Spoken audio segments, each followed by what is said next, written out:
नमस्कार प्यारे दोस्तों, में बिल्ली मौसी आपका एक बार फिर स्वागत करती हूँ हमारे YouTube चैनल आशा स्टोरी टीवी में। आज मैं आपके लिए शेर और खरगोश की कहानी लेकर आई हो। चलिए कहानी शुरू करते हैं। केवड़ा की नाल जंगल में एक खूंखार शेर रहता था। जंगल के सभी जानवर उससे डरते थे, मगर एक खरगोश ही ऐसा था जो उस जंगल में शेर से नहीं डरता था और शेर के मजे लिया करता था। शेर भी उससे काफी परेशान था। एक दिन जब शेर सो रहा था तो खरगोश उसके ऊपर उछल कूद करने लगा और अचानक शेर की नींद खुल गई। शेर उस खरगोश से बोला, अपने आप को बहुत चतुर और चालाक समझते हो, चलो आज इसका फैसला कर ही लिया जाए। हम दोनों दौड़ लगाएंगे, जो हारेगा उसे जीतने वाले की जिंदगी भर गुलामी करनी पड़ेगी और नौकर की तरह रहना पड़ेगा। अपने आप को बहुत चतुर समझते हो। खरगोश मन ही मन मुस्कुराया और बोला, महाराज मुझे मंजूर है, मगर इसमें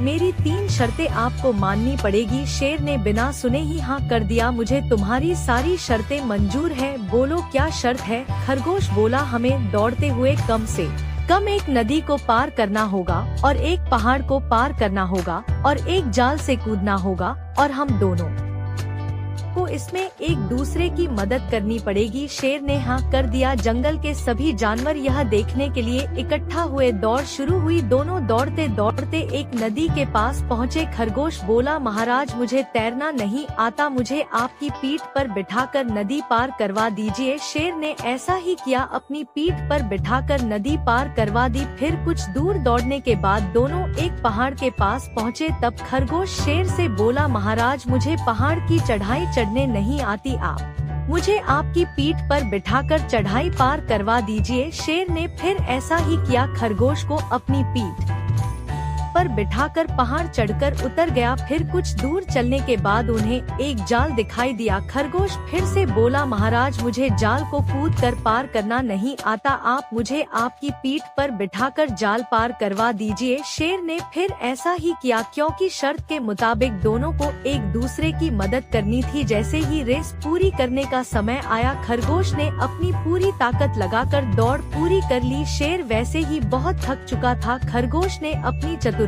और बुद्धि से शेर को हरा दिया। जंगल के सारे जानवर खुश हुए। उस दिन के बाद शेर खरगोश की सारी बातें मानने लगा और दोनों खुशी खुशी दोस्त की तरह रहने लगे।